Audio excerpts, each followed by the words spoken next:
యేసే పరిష్కారము అనుదిన Bible study కార్యక్రమం ప్రేక్షకులందరికీ యేసుక్రీస్తు వారి మహిమగల నామమున వందనాలు.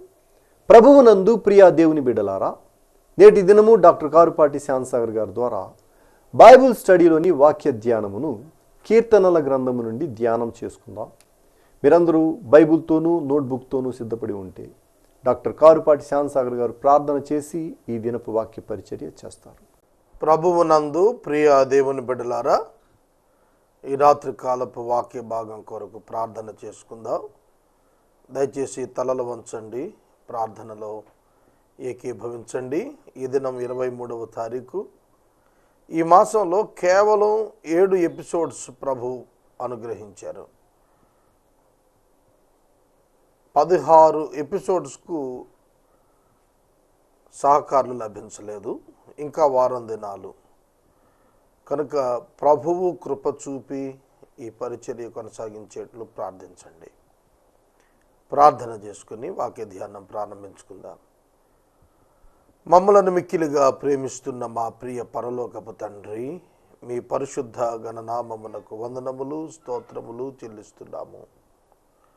ఈ రాత్రి మీ పాదాల చెంత విజ్ఞాపన చేస్తున్నాము.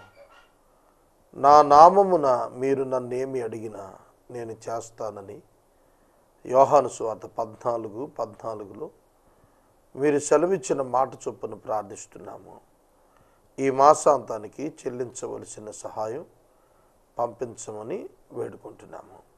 మీ కృపకై అర్థిస్తున్నాము.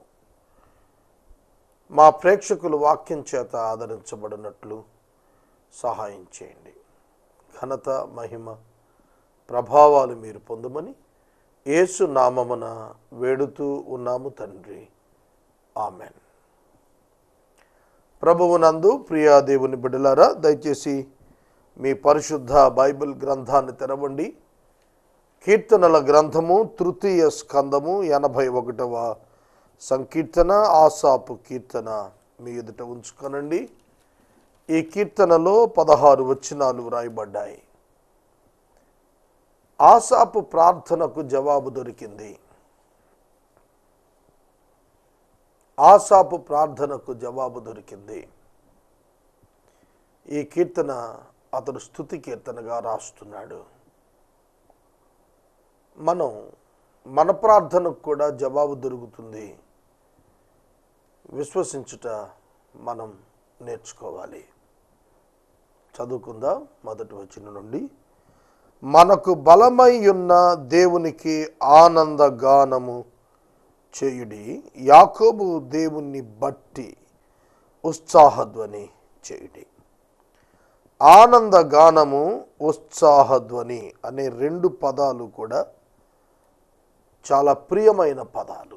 ఆనందగానము, గానము పాటలు పాడటం, ఆనందగానము. హృదయమంతా దేవుని పట్ల కృతజ్ఞత స్తుతితో నిండిని, ఆనందముతో నిండి గానము చేయుట. ఉత్సాహధ్వని, ఆనందగానము మెలోడియస్ సాంగ్, ఉత్సాహధ్వని rhythmic song. Melodious and rhythmic both are involved in singing. This is the specialty of this song. ఈ కీర్తన యొక్క ప్రత్యేకత ఏమిటంటే ఆనందగానము, ఉత్సాహధ్వని. కారణం ఏమిటంటే యాకోబు దేవుడు కారణము. మనకు బలమైన దేవుడు ఆనందధ్వనికి, ఆనందగానానికి, ఉత్సాహధ్వనికి కారణము. ఈ సమయంలో నేను మనవి చేస్తున్నాను, every believer must feel this.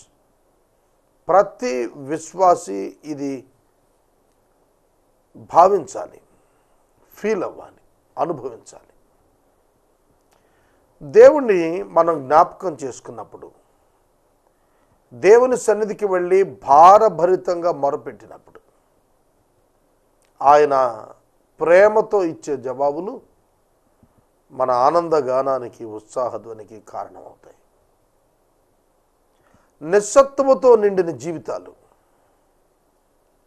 నిస్సత్తువతో నిండిన జీవితాల్లో సత్తువను నింపి ఉన్నత బలాన్ని అనుగ్రహించి ఆనందించేట్టు చేస్తాడు. ఈ దేవుడు ఎంత గొప్పవాడు. ఊచ చేతిని పైకి ఎత్తగలిగేట్లుగా చేయగలిగిన దేవుడు.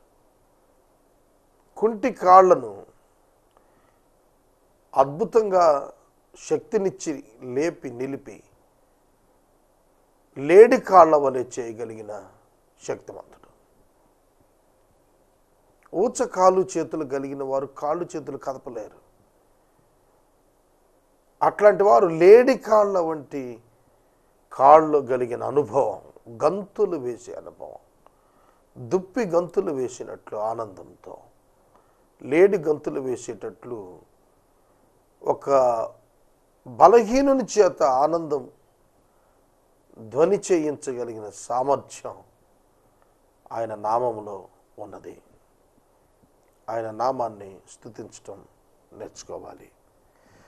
కీర్తనయుత్తుడి గిలక తప్పెట పట్టుకునుడి, స్వరమండలమును మనోహరమైన సితారాను వాయించండి, అమావాస్య నాడు కొమ్ము ఊదండి. కీర్తనయుత్తుడి గిలక తప్పెట పట్టుకునుడి, స్వరమండలమును మనోహరమైన సితారాను వాయించండి, అమావాస్య నాడు కొమ్ము ఊదుడి. రెండవ వచనంలో మ్యూజికల్ ఇన్స్ట్రుమెంట్స్ పేర్లెత్తి మరీ చెబుతున్నాడు. అర్థమవుతుందా? మ్యూజిషియన్స్ అండ్ సింగర్స్, గాయకులు వాయిద్యకారులు మాట్లాడుకునేటప్పుడు మీరు వినాలి. వాయిద్యకారులు గాయకులు మాట్లాడుకునేటప్పుడు వారి లాంగ్వేజ్ డిఫరెంట్గా ఉంటుంది. వాళ్ళ పక్కన ఎప్పుడైనా కూర్చుంటే వాళ్ళు ఉదాహరణలు కూడా మ్యూజిక్లో నుంచే చెప్పుకుంటూ ఉంటారు. చెణుకులు అంటారు చూశారు, సరదా కోసం మాట్లాడే పదాలు, అవి కూడా మ్యూజిక్ సంబంధంగానే మాట్లాడుతూ ఉంటారు. రాగాల మీద, తాళాల మీద, వాయిద్యాల మీద వచ్చే శబ్దాల మీద వారి సంభాషణలు సాగుతాయి, వారి వివరణలు కూడా సాగుతాయి.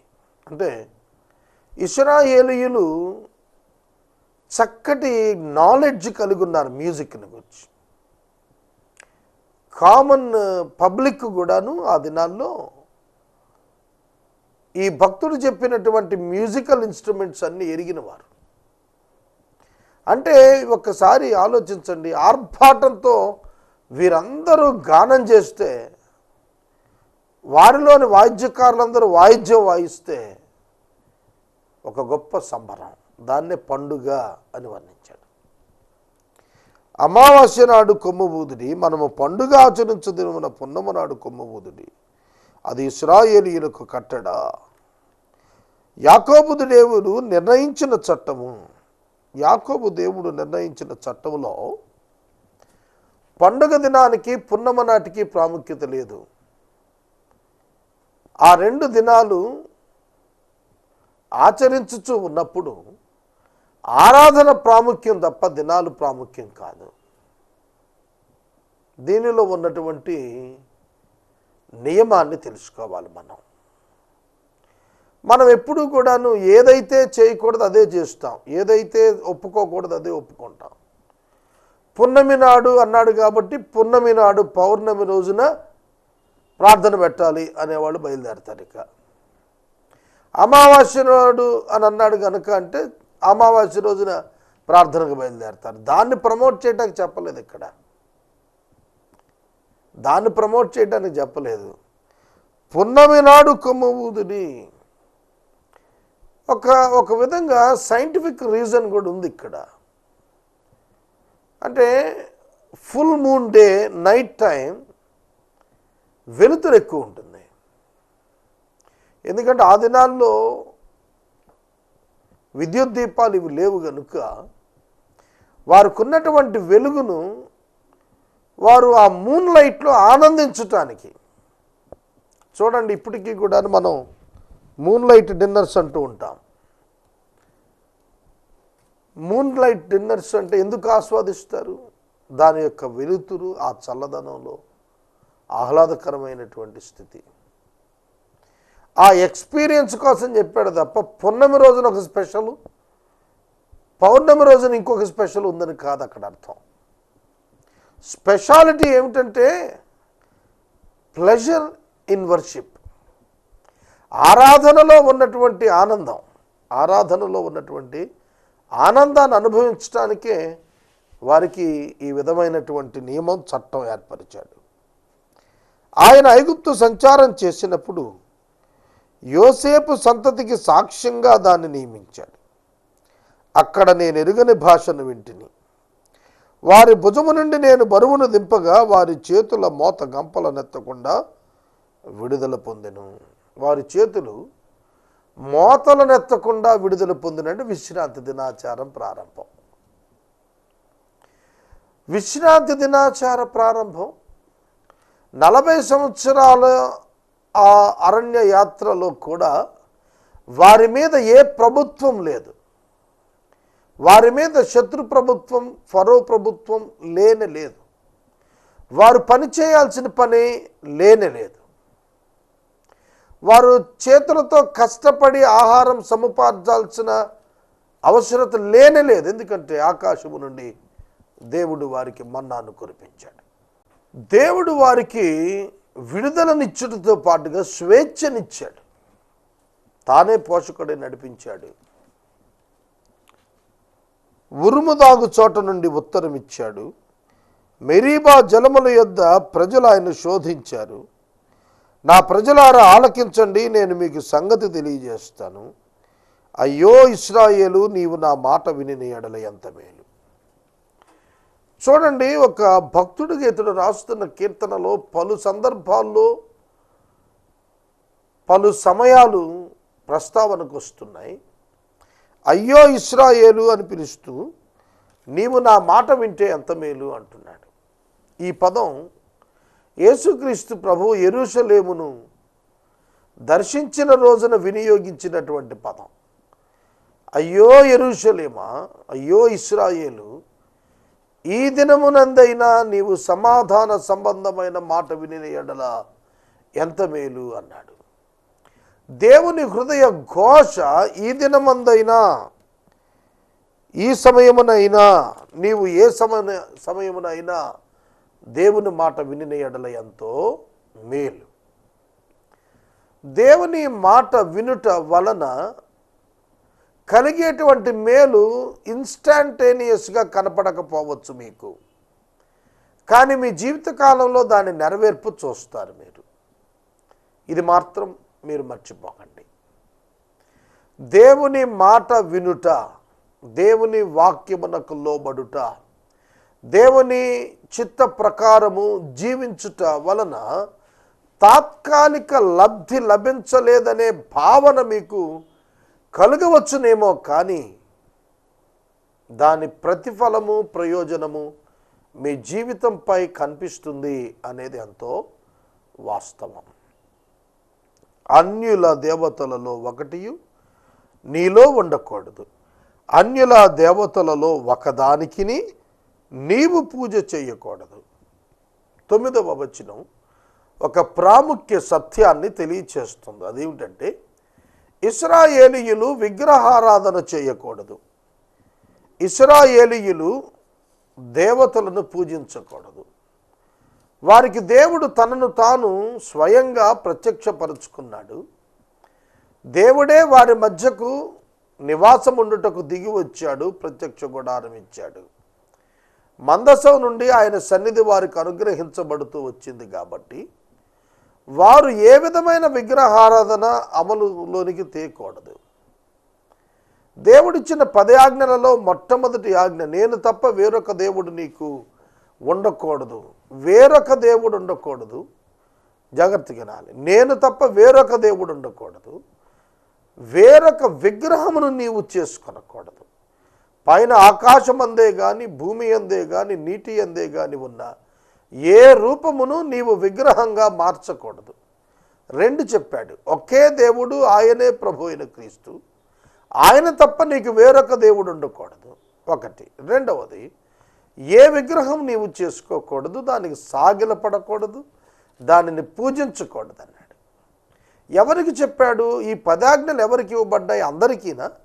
విశ్వవ్యాప్తంగా సార్వజననీకంగా ఇవ్వబడిన ఆజ్ఞల కాదు. ఈ 10 ఆజ్ఞలు ధర్మశాస్త్రం యూదుల కొరకు ఇవ్వబడినటువంటిది. ఇది నిబంధనను అనుసరించే ప్రజల నిమిత్తం దేవుడిచ్చిన చట్టం కనుక అన్యులతో దీన్ని సంబంధం లేదు. అన్యులు నిబంధన కిందకు రారు, వారు వారి పాపమున ఉండి చనిపోతారు. అర్థం చేసుకోండి, నిబంధన యూదులతో మాత్రమే దేవుడు చేశాడు. ఎవరు విశ్వసించారో వారికే ఆ నిబంధన యొక్క ఫలం అప్లై అవుతోంది. శరీర సంబంధులు విశ్వాసులు కాదు, శరీర సంబంధులు మాత్రమే, అబ్రహాము యొక్క శరీర సంబంధులు మాత్రమే దేవుని పిల్లలు కాదు. అబ్రహాము యొక్క విశ్వాసములో పాలిభాగస్తులైన ప్రతి మానవులు దేవుని సంబంధులే. ఐగుప్తీయుల దేశములో నుండి నిన్ను రప్పించిన నీ దేవుడునగు యెహోవాను నేనే, నీ నోరు బాగుగా తెరువుము, నేను దానిని నింపెదను. ఈ అర్థం ఎలా మీకు స్ఫురిస్తోంది? నీ నోరు బాగుగా తెరువుము అంటే ప్రే మోర్ అండ్ మోర్, నీవు అత్యధికముగా ప్రార్థించి ఫలితాన్ని పొందు అనే అభిప్రాయం నాకు స్ఫురిస్తోంది. ఇంకా ఏం తెరవాలి? నోరు ఉండేదే మానవునికి చిన్ని నోరు. ఆ చిన్ని నోరు తెరువంటే అర్థం ఏమిటి? నోటి నుండి వచ్చే ప్రార్థన. నీ నోటిని బాగా తెరువుము అనగా నీవు దేవుని సన్నిధిని కనిపెట్టుము, నీవు దేవుని కొరకు ఆశ పెట్టుకొని ఉండుము, నీవు దేవునిపై ఆధారపడి జీవించుము. నీ జీవితానికి కావలసిన నింపుదల సమస్తం ఆయన బహుగా అనుగ్రహించును.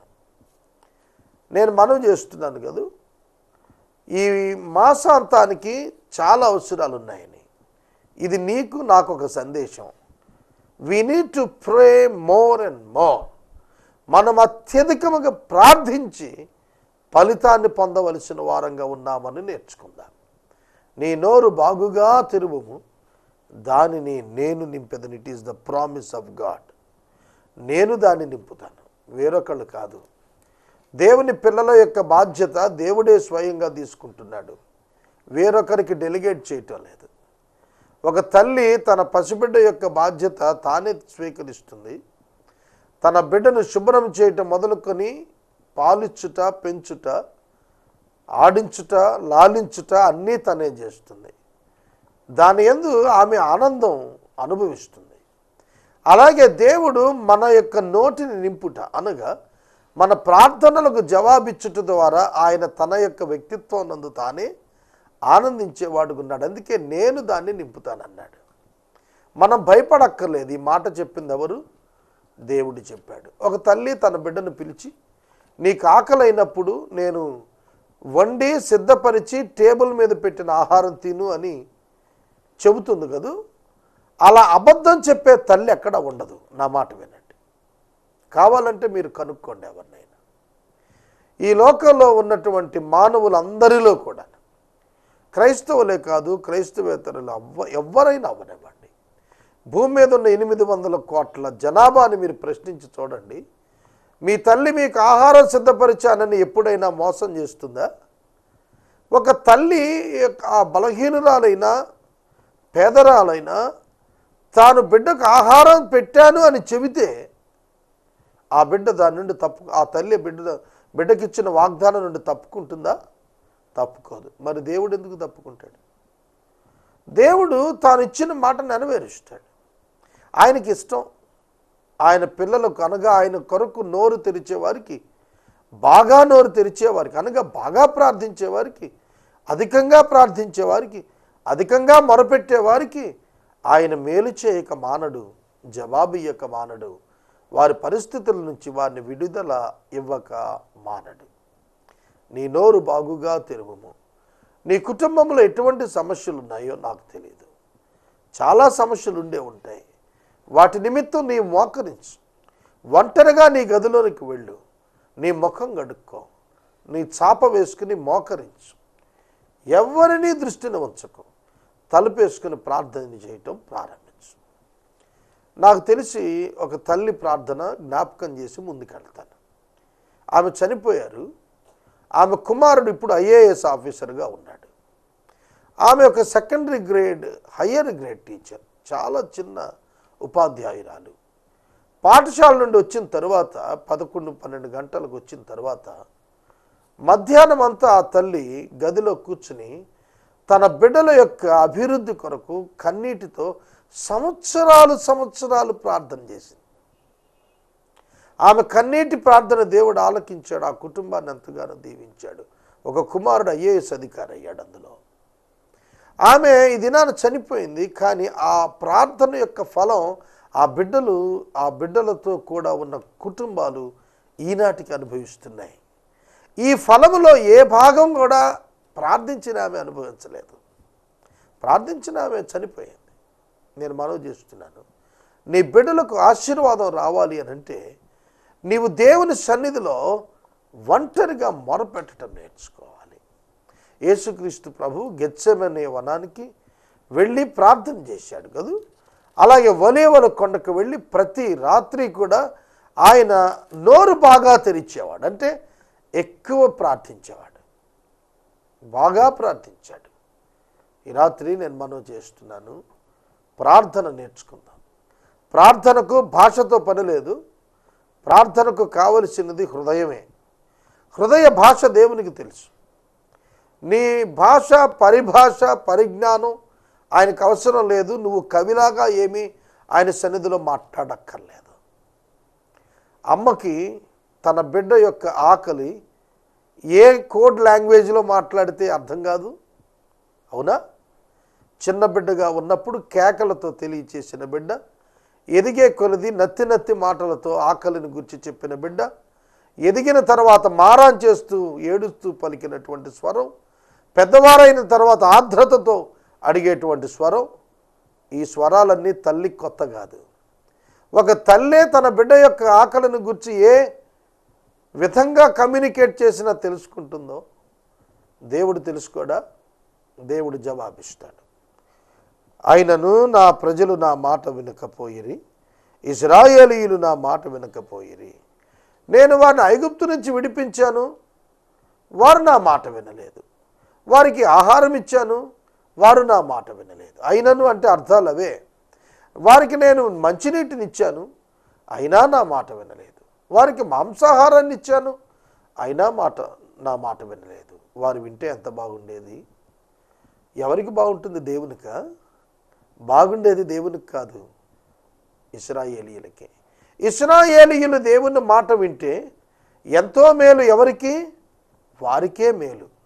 నీవు నేను దేవుని మాట వింటే దేవునికి మేలు కాదు, నీకు మేలు, నాకు మేలు. మనం ప్రార్థిస్తే మనకే మేలు, ఆయనకు కాదు. మనం ఎవరి కొరకు ప్రార్థిస్తే వారికి మేలు దొరుకుతుంది. కనుక దీనిని మనం అర్థం చేసుకుందాం. కాబట్టి వారు తమ స్వకీయ ఆలోచనలను బట్టి నడుచుకునేటట్లు వారి హృదయము కఠినమైపోయింది, అలాగున నేను అప్పగించేశాను వారిని అన్నాడు. హృదయం కఠినమయ్యేటట్లుగా దేవుడు అప్పగించాడు. ఫరో హృదయం కఠినం దేవుడు చేశాడు. ఫలితం ఏమిటి? ఫరో యొక్క నాశనానికి కారణం స్వకీయ ఆలోచన. స్వకీయ ఆలోచనలు మనల్ని నాశనం చేస్తాయి. స్క్రిప్చర్స్ మనలను లాభపడేటట్లుగా చేస్తాయి. మన సొంత ఆలోచనలు, మన బుద్ధి మనలను పక్కదారి పట్టిస్తాయి. దేవుని వాక్యానికి విధేయులవటం ద్వారా సక్రమ మార్గంలో మనం నడుచుకోగలుగుతాం. అయ్యో నా ప్రజలు నా మాట వినిన ఎడల, ఇశ్రాయేలు నా మార్గములను అనుసరించి నడిచిన ఎడల ఎంత మేలు. నిజమే, ఇశ్రాయేలు దేవుని మాట విని నడిస్తే పాలు తేనెలు ప్రవహించే దేశంలో ప్రవేశపెట్టిన ఆ దేవుడు దేనికి నిర్మాణకుడు శిల్పి అయి ఉన్నాడో ఆ పట్టణానికి తానే నడిపించనై ఉన్నాడనే సత్యం వారు తెలుసుకునేవారే. అప్పుడు నేను వేగిరమే వారి శత్రువులను అనగదొక్కుతాను, విరోధులను కొట్టుదును. యెహోవాను ద్వేషించేవారు దేవునికి లోబడిన వారికి లొంగుతారు, వారి కాలం శాశ్వతంగా ఉంటుంది. అతి శ్రేష్టమైన గోధుమలను అనుగ్రహించి నేను వారిని పోషిస్తాను, కొండతోనుతో నేను నిన్ను తృప్తిపరుస్తాను. చూడండి, దేవుని ప్రేమించిన వారు, దేవునికి లోబడిన వారు జయం పొందుతారు. వారి మీదకి లేచినటువంటి శత్రువులు వారికి లొంగి వస్తారు. శత్రువులు అనగొట్టబడతారు, విరోధులు కొట్టబడి దూరంగా చేయబడతారు. మంచి గోధుమల పంట చేత తృప్తిపరిచేటువంటి దేవుడు కొండ తేనె చేత తృప్తిపరిచేటువంటి దేవుడు. మంచి గోధుమలు కొండ తేనె ఎందుకు వాడాడు ఇక్కడ? అవి శ్రేష్టమైన పంటగా అంగీకరించబడ్డాయి వారి చేత. కనుక దేవుడు God always gives the best one. ఆయన తన పిల్లలకు మంచి పదార్థమును ఇస్తాడు. అన్నిటికంటే మంచి పదార్థం బైబిల్లో ఏమిటో తెలుసా? పరిశుద్ధాత్ముడు. మంటి ఘటాల్లో మహిమ ఐశ్వర్యం అనే పదార్థాన్ని ఉంచాడు. ఈ మంటి పదార్థంలో మహిమైశ్వర్య పదార్థం పరిశుద్ధాత్మ దేవుడు అనుగ్రహించబడ్డాడు. ఆ దేవుణ్ణి కలిగిన మనం తృప్తి కలిగి ఉంటాం. ఆ ప్రభువును కలిగిన మనం ధైర్యం కలిగి ఉంటాం. ఈ దినం ఉదయం లేచి పడక మీద ఉండి నేను ప్రార్థన చేస్తున్నాను. ఒక తీవ్రమైన సమస్య నా మనసును తొలిచేస్తుంది. ఒక వారం దినాలుగా దాని మీద నా మనసు ఎక్సర్సైజ్ చేస్తుంది. మనసుకు నెమ్మది రాలేదు. ఉదయకాలం దేవుని స్వరం సులువుగా ఆ కార్యం ఎట్లా జరిగించబోతున్నాడో ఆయన మెల్లని స్వరం నేను వినగలిగాను. అనగా వినగలిగానంటే ఒక మ్యూజిక్ టీవీలో వస్తే విన్నట్టు కాదు. నా అంతరంగము ఒక తృప్తికరమైన జవాబుకు స్పందించిందని నేను గుర్తెరిగాను. ఇమ్మీడియట్గా నేను లేచాను. సంతోషంగా ఆ పనిని ఈ దినం నేను ప్రారంభించాను. అది ముగించినప్పుడు నేను మరలా సాక్ష్యం చెబుతాను. అర్థమవుతుందా? దేవుడు మనతో మాట్లాడతాడు. మన సమస్యలు కొట్టుమిట్టాడుతున్నప్పుడు ఏడ్చి ప్రార్థించండి, కన్నీటితో ప్రార్థించండి. You will listen the voice of God in your heart. మీ హృదయంలో దేవుని యొక్క మెల్లని స్వరం మీరు వినగలుగుతారు. ఆసాపు విన్నాడు. ఆసాపు తన హృదయంలో దేవుని జవాబులు విన్నాడు, ఆనందించాడు. మనలను ఆనందించమంటున్నాడు. రేపటి వాక్య ధ్యానం కొరకు సహకారులు లేరు. ప్రభువు ఇచ్చుట ప్రారంభించినట్లు ప్రార్థించమని నేను మనవి చేస్తున్నాను. ఈ వాక్యం అనంతరం నిబంధన టీవీలో చంపేయి లేదా చస్తావ్ అనేటువంటి అంశం బైబిల్లో నుండి నేను మాట్లాడతాను. నిబంధనకు షిఫ్ట్ చేయండి మీ ప్రోగ్రాం. ప్రార్థించుకుందాం. మనము ఇంతవరకు డాక్టర్ కారుపాటి శ్యాన్సాగర్ గారి ద్వారా బైబిల్ స్టడీలోని వాక్య ధ్యానమును కీర్తనల గ్రంథము నుండి ధ్యానం చేసుకున్నాం. ఈ కార్యక్రమం ద్వారా మీరు పొందుకునుచున్న ఆత్మీయ మేలులు ఒక ఉత్తరం ద్వారా మాకు తెలియచేయండి. మీ ప్రార్థనా మనవులు మాకు తెలియచేస్తే ఏసే పరిష్కారం కార్యాలయంలో ఏర్పాటు చేసిన ప్రత్యేక ప్రార్థనా శిబిరంలో మీ కొరకు ప్రార్థిస్తాం. మీ కుటుంబ పక్షముగా ఒక ఎపిసోడ్ ప్రసారం చేయాలనుకునేవారు మాకు తెలియచేస్తే మా సిబ్బంది మీ గృహాలను దర్శిస్తారు. ముగింపు ప్రార్థన ఆశీర్వాదాలతో ఈ కార్యక్రమాన్ని ముగించుకుందాం. ప్రార్థన. మమ్మల్ని మిక్కిలుగా ప్రేమిస్తున్న మా ప్రియ తండ్రి, వందనాలు. వాక్య విన్న బిడ్డలను దీవించండి. యేసు దివ్య నామమున ప్రార్థిస్తున్నాము తండ్రి. ఆమేన్. మన తండ్రి అయిన దేవుని ప్రేమ, కుమారుడినే యేసయ్య ప్రేమ, కృప, పరిశుద్ధాత్మని యొక్క అన్యోన్య సహవాసం సదాకాలం మనకు తోడైండును గాక.